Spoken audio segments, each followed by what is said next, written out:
श्रीमद् भगवत गीता के 3 अध्याय का महात्म्य। श्री भगवान जी कहते हैं, प्रिय जन्म स्थान में एक जड़ नामक ब्राह्मण था जो कौशिक वंश में उत्पन्न हुआ था। उसने अपना जातीय धर्म छोड़कर वनीय की वृत्ति में मन लगाया। उसने पराय स्त्री के साथ व्यभिचार करने का भी व्यसन पड़ गया था।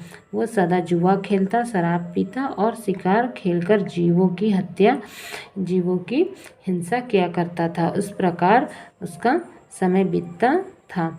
धन नष्ट हो जाने पर वह व्यापार के लिए बहुत दूर उत्तर दिशा में चला गया। वहाँ से धन कमाकर घर की ओर लौटा।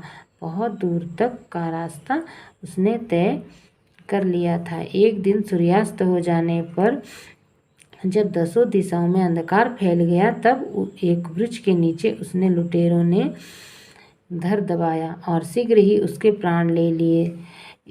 उसके धर्म का लोप हो गया था, इसीलिए वो भयानक प्रेत हुआ। उसका पुत्र बड़ा धर्मात्मा और वेदों का विद्वान था। उसने अब तक पिता के लौट आने की राह देखी। जब वे नहीं आया, तब उनका पता लगाने के लिए वो स्वयं भी घर छोड़कर चल दिया। वो प्रतिदिन खोज करता, मगर राहगीरों से पूछने पर उसे उनका कोई समाचार नहीं मिलता था। तदंतर एक दिन एक मनुष्य से उसकी भेंट हुई जो उसके पिता के सहायक था। उससे सारा हाल जानकर उसके पिता की मृत्यु पर शोक किया। वो बड़ा बुद्धिमान था। बहुत कुछ सोच विचार कर पिता का पारलौकिक कर्म करने की इच्छा से आवश्यक सामग्री साथ ले उसकी काशी जाने का विचार किया। मार्ग में 7-8 मुकाम डालकर वो 90 दिन उस वृक्ष के नीचे पहुंचा जहां उसके पिता मारे गए थे। उस स्थान पर उसने संध्यायोपासना की और गीता के 3 अध्याय का पाठ किया। इसी समय आकाश में बहुत बड़ी भयानक आवाज़ हुई।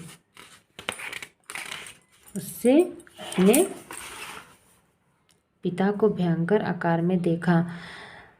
फिर तुरंत ही अपने सामने आकाश में एक सुंदर विमान दिखाई दिया जो महान तेज से व्याप्त था। उसमें अनेकों क्षुद्र घंटियां लगी थी। उसके तेज से समस्त दिशाएं आलोकित हो रही थी। यह दृश्य देखकर उसके चित्त की व्यग्रता दूर हो गई। उसने विमान पर अपने पिता को दिव्य रूप धारण किए विराजमान देखा।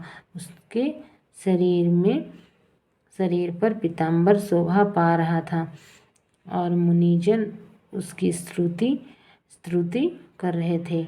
उन्हें देखकर ही पुत्र ने प्रणाम किया। तब पिता ने उसे आशीर्वाद दिया। उसके आगे का वीडियो हम लोग नेक्स्ट वीडियो में पढ़ेंगे कि तत्पश्चात पिताजी ने उनसे क्या पूछा। उसका आगे का वीडियो हम लोग नेक्स्ट वीडियो में बनाएंगे। Thank you.